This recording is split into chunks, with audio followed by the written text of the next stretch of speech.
Hello everybody, Donnie here, and welcome. Here we discuss real stories by real people. I hope all of you are doing well and fine today. We're going to dive right into this. This is actually the continuation of the previous two stories.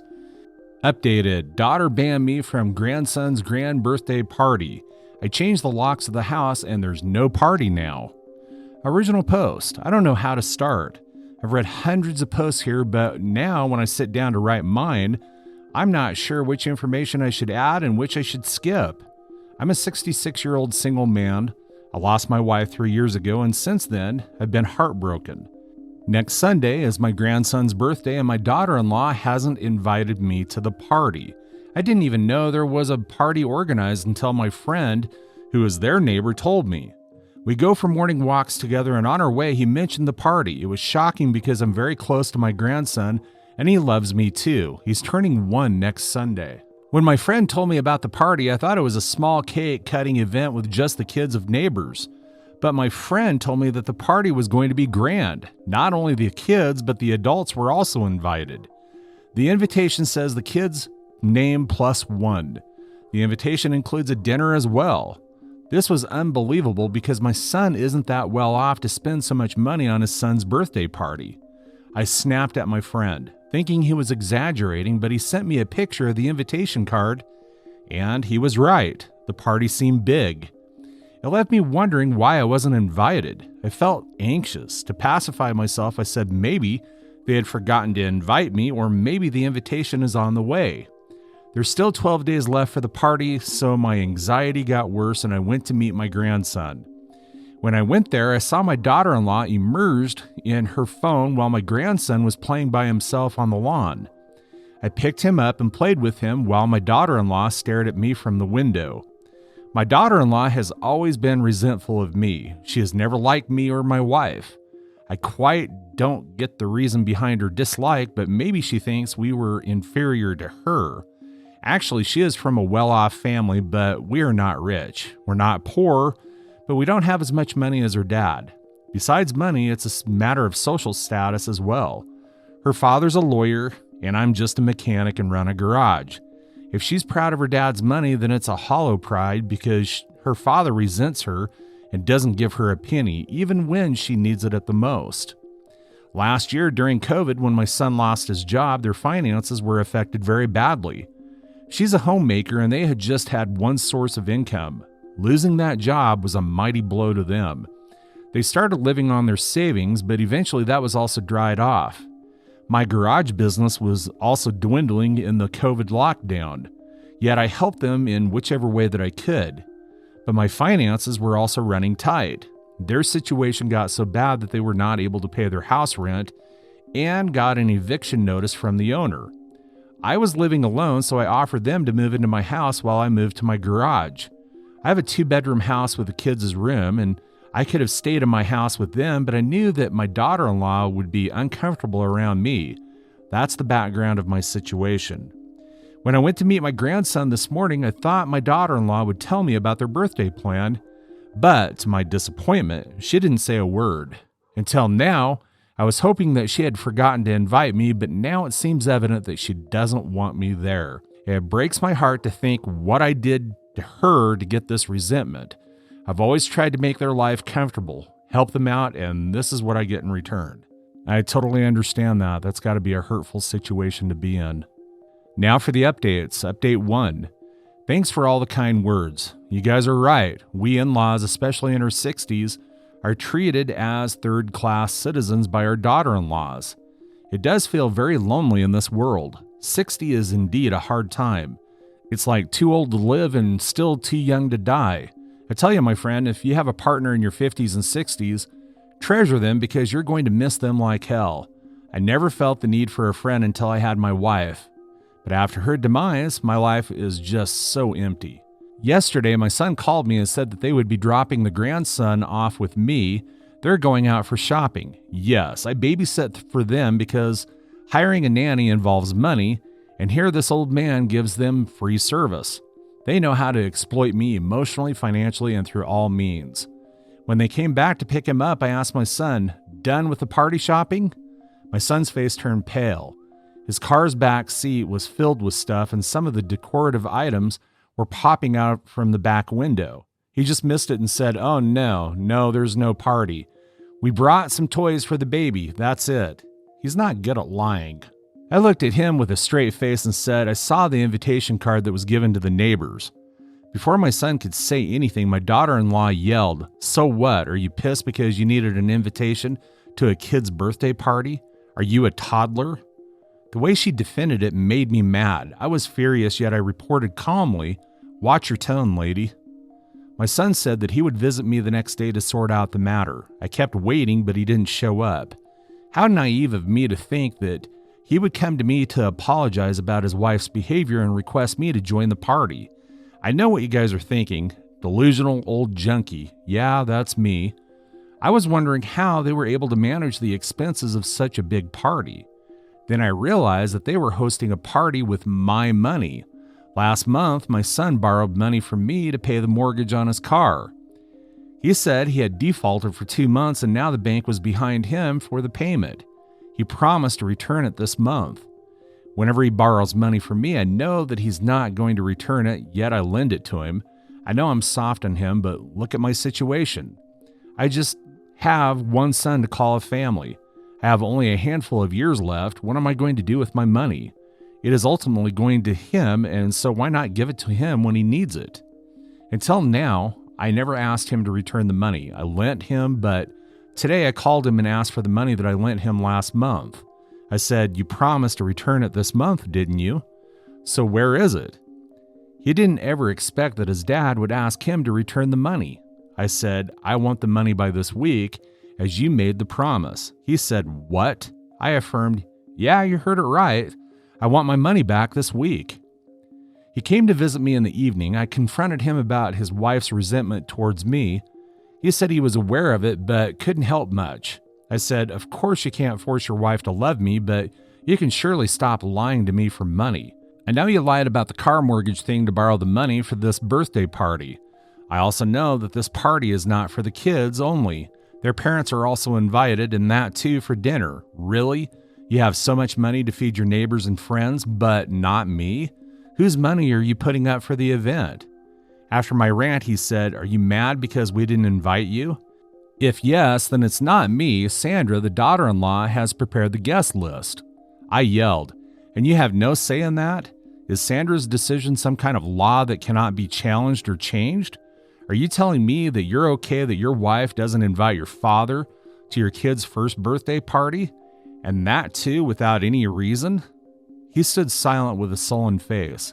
What else would he do? He's too weak to open his mouth in front of his narcissistic wife. He is helpless to defend himself in front of me because he needs my money. Sometimes I blame myself for not raising a strong son. Update 2.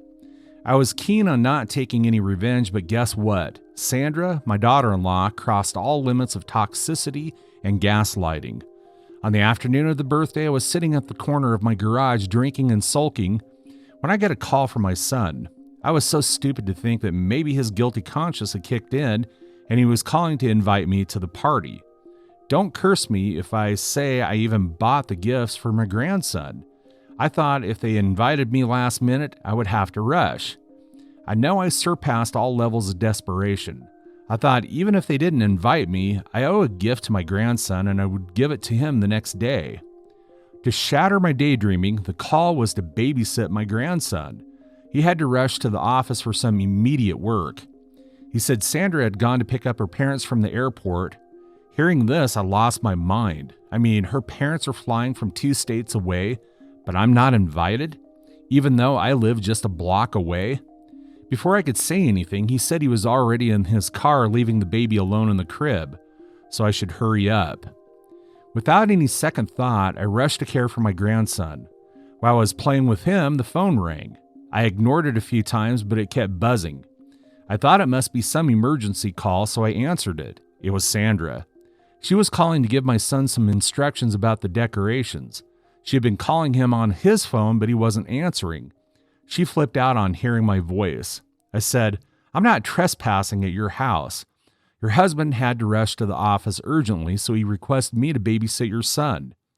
She screamed at me, asking me to leave the house because she didn't want her parents to see me. I said, "How do you want me to leave the little boy alone at home?" She said she would be there in an hour. The boy would manage to be alone until then, but she didn't want me to be present at her home when her parents came. God, what a bitch. She said I stink of gas and oil and that my hands and clothes are filthy with grease. I looked filthy and she doesn't want her parents or anyone to see me at her house. I felt humiliated by this. It was outrageous. I cried like a baby, holding my grandson in my arms. I can't explain to you guys how terrible I felt at that moment. Quickly, I picked myself up to leave because if she arrived and saw me there, she would break 7 hells on me. Who cares at this point? I would. While locking the door behind me, an idea struck my mind. Damn, it's my house. Yeah, that's right. I gave them my house to live in as a goodwill gesture, and no, they don't pay rent to me. I was like, lady, I'm done being a doormat. Good for you. I quickly called up my workmen with toolboxes. They helped me change the locks of the house, pack their clothes and their belongings, and thrash them out on the front porch. All the big items like furniture and electronics were mine. They didn't bring any. After that, I held my grandson and strolled on the front lawn waiting for Sandra to arrive. As soon as I saw her car entering the driveway, I went towards it, handing over the baby to her through the window and walked towards my car. She sat the baby in the car, or maybe gave it to her parents, and came behind me yelling. She screamed at me, asking why I was still there when she had asked me to leave. I didn't bother to look at her or respond. I just sank inside my car and said, "If you need any help moving your stuff out, call me." Before she could react or understand, I drove off. Just a few minutes later, she was blowing up my phone with her calls. I ignored it. Then she sent me voicemails asking why the lock was not opening and why their stuff was thrown outside the house. I laughed at her messages. I was like, "Woman, get a hint. You've become homeless." I went to my garage and sat on the entrance. I knew that she or my son would pop up soon, and there she was. She came charging at me. I said, "Before any evil thoughts come to your mind, let me tell you there's a camera installed everywhere, and it is fully functional." She yelled and basically repeated the same stuff, asking why the house was not opening. I said I changed the locks and the key is inside the garage, which stinks of oil and grease and other nuisance. Would you like to touch that key? She was aghast. She pulled her hair and screamed, asking why I changed the locks. I stared at her and replied with a straight face, "Remember, that house is mine. I did a favor by letting you all live there." She cut me off, asking why I threw their stuff out, and I said, "Because I changed my mind now. I don't want you guys living there." She stamped her foot, went back to her car, and drove off. I knew this was not over. After some time, my son showed up with red, teary eyes. That his technique of manipulation, he was like, "Dad, please give us the keys, I promise. Sandra will be nice to you. She is going to apologize to you." I stopped him right there. "Really? Sandra is going to apologize to me? Where is she?" His face lit up and he asked me if Sandra apologized, would I give the house back to them? I said, "I don't know. I might consider it depending on how she does it." He stood up to call Sandra. The way he was talking made it seem that she was not ready to apologize, but within 10 minutes she arrived. She started off by saying, "Look, I'm sorry." I said, "Hold on, let's sit inside the garage and talk." She was reluctant to get in, but my son gave her a look and she followed us inside, covering her face with a napkin. Her sorry felt like it was a favor to me. She was like, "Okay, sorry, I won't yell at you again. Please give us the keys. My parents are waiting outside. They are tired from the journey." I was dumbfounded at her way of apologizing. I looked at my son with wide eyes. She was like, "Okay, sorry again. Enough of making faces. Our guests would be in soon. We need to arrange everything, and yeah, you can join the party too, but please wear new clothes." I could not bear her tone anymore. I stood up and screamed, "Get out. Just get out of here and never show your bloody face ever again.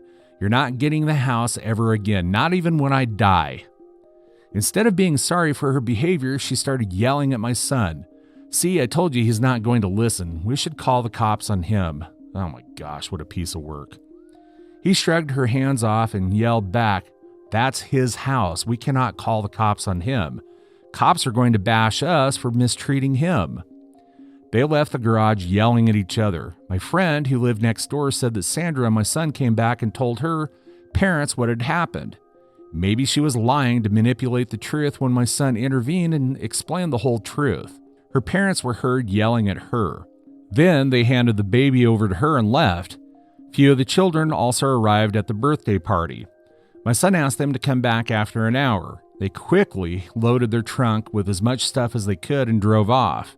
After some 30 minutes, they sent out an apology mail to everyone that the party had been canceled.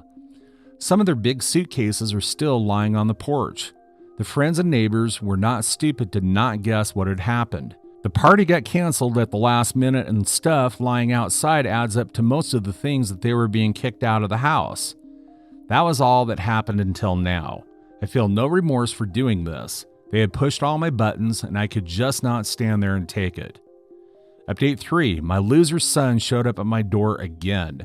1 week went since I had kicked him out. It was almost midnight when I heard his knock on the door. I opened the door and said I didn't have any business with him. He held my hands and started begging me to let him inside the house. He said he had been living in the car for a week. He doesn't have any money to lease another house. With his income, it is difficult to meet the ends even for the household expenditures. He started crying that he could not afford to bear the rent. I said, "Why don't you ask your entitled wife to get a job?" He said that she just doesn't want to work. She thinks of herself as a prize for him because she was out of his league. I burst out in laughter. "Sure, then show off your trophy to get bread. This old man has done enough for you all." I said, "Your wife has always been narcissistic towards me, yet I gave all my support to you. I gave up my house and lived in the garage because I loved you and wanted you to be comfortable. What did you give me in return? You let your wife humiliate me.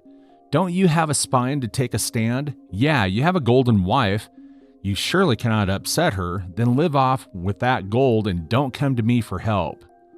He tried his last bet by saying, "Please, Dad, give us the house for the sake of your grandson." I charged him, "Enough of the emotional manipulation.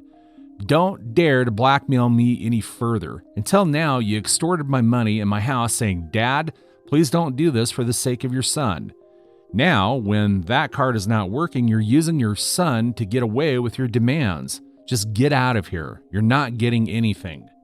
The next day, he showed up with his wife and son, and I said, "I'm not taking an apology. It's not about birthday invitations. The hatred is deep-rooted. She hates me for my job. She considers it menial. There's no way I can let anyone mock my profession. Mechanic jobs may be dirty and our hands may be dirty with oil and grease, but dude, it involves skills. What do you have? You are jobless. Just because you are beautiful and your dad is a lawyer doesn't give you the right to humiliate others." She fell on her knees and said sorry, but I slammed the door in her face. I don't want to have any contact with that toxic woman and that spineless son. I know it's not the end of the world for them to be kicked out of the house. Eventually, they'll be able to put their life together. I also know for a fact that they would never forgive me. In fact, they're going to make my grandson bitter about me, but that's okay. I have given enough of myself to become likable by my daughter-in-law. I've realized it the hard way that even if you give your life, there are some people who are never going to like you back. Now, I'm okay with that. Okay being called a grumpy, selfish old man who threw his son and daughter-in-law and 1-year-old grandson out of the house to live on the streets. The only remorse I have is for my grandson. That little creature has no idea what kind of parents he's got. He's living an uncomfortable life because of his stupid parents, but I'm not going to do anything about it. Story 2. My sister and her husband are buying a boat so they can live as nomads on the ocean. I'm really worried for my sister and her husband. TLDR, my sister and her husband have decided to buy a boat and live on the ocean. They have never seen the ocean or been on a boat before, and they can't even swim. I think this is a terrible idea. I think so too, but my sister won't listen to anyone who doesn't agree with this.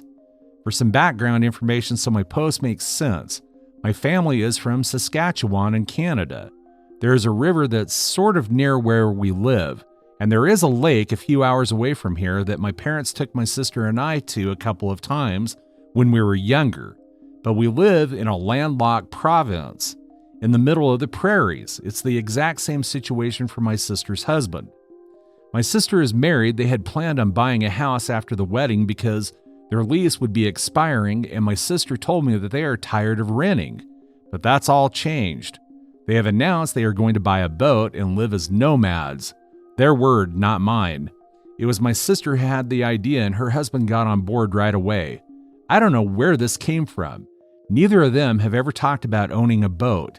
They have already quit their jobs and are donating and giving away almost all of their things.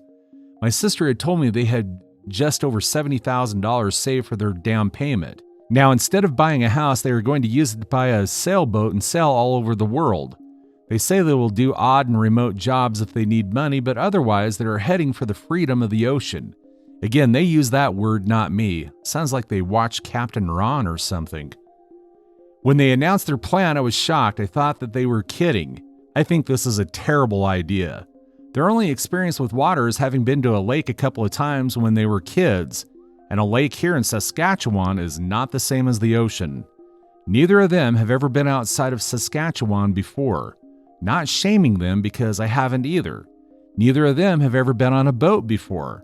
Neither of them have ever seen the ocean. And neither of them knows how to swim. I think this is such a stupid idea. My sister and her husband aren't kids.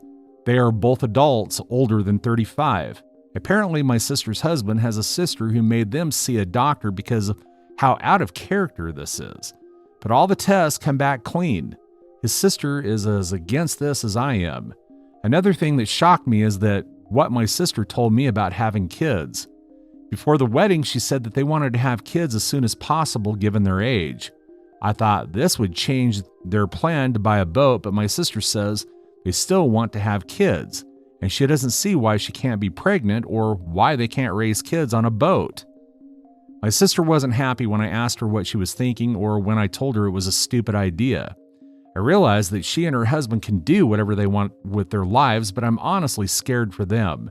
I can think of so many ways that this can go wrong. I'm afraid that they will get hurt or killed. They are dead set and dig their heels in whenever anybody tells them that this is a bad idea. I know I can't control what other people do, but I'm so worried and scared. That's all for today. If you're enjoying this story, please like the video and share your thoughts in the comments section down below. Thank you.